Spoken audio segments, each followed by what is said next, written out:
falling in love is a process that we tend to associate with the external. We might be falling in love with a person. We might be falling in love with a type of art. We might be falling in love with a place. And to fall in love is to have a physiological reaction to whatever is eliciting it. There are physical changes that happen. Our eyes dilate, our appetite shifts. We become laser focused on this thing that we feel drawn to. And what I feel is underneath the experience of falling in love is a deep curiosity and a deep desire to know more about the person or the sort of creative expression or the place that you're falling in love with. So by that logic, the theme that I'm teaching in my classes this week is about falling in love with your breath.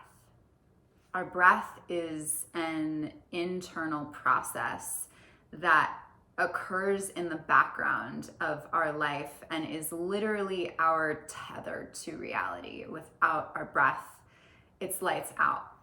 And yet we don't really tend to our breath like we do any relationships in our life. We don't spend a lot of time sitting with it, being curious about it, trying to understand it. Even as a yoga teacher and a yogi, while I observe my breath, I don't bring the same curiosity to it that I do something that I'm very drawn to.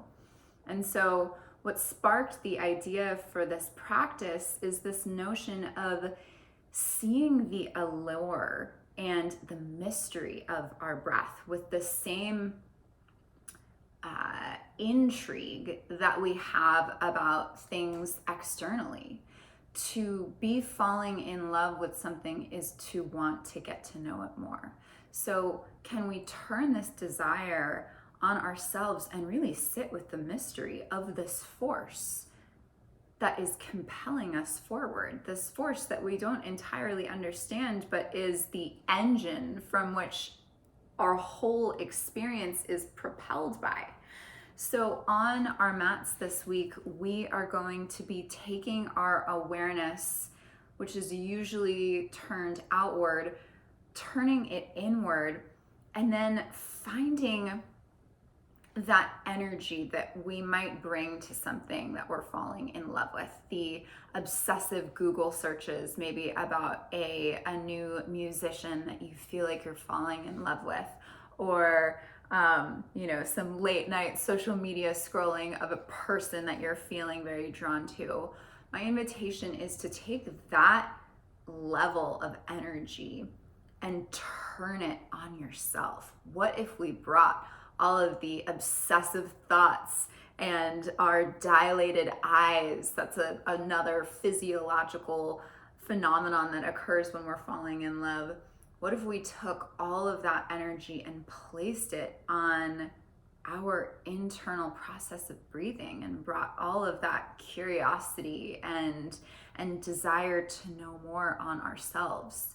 Yoga is a practice of self-realizing, and that means realizing that our breath is this deeply profound mystery that we can spend all of our lives contemplating. And there is this just unfolding story behind it that we can get in touch with. So on our mats this week and beyond, I encourage you to think of your practice almost like dating your breath. When you are dating, you are spending a segment of time getting to know someone better who you feel drawn to. So you can use this practice almost like dating your breath, spending an hour like you would with another person or with a new style of music or art form, in deep presence with it, wanting to know every detail, hanging on every word. We're going to see what this does for our practice.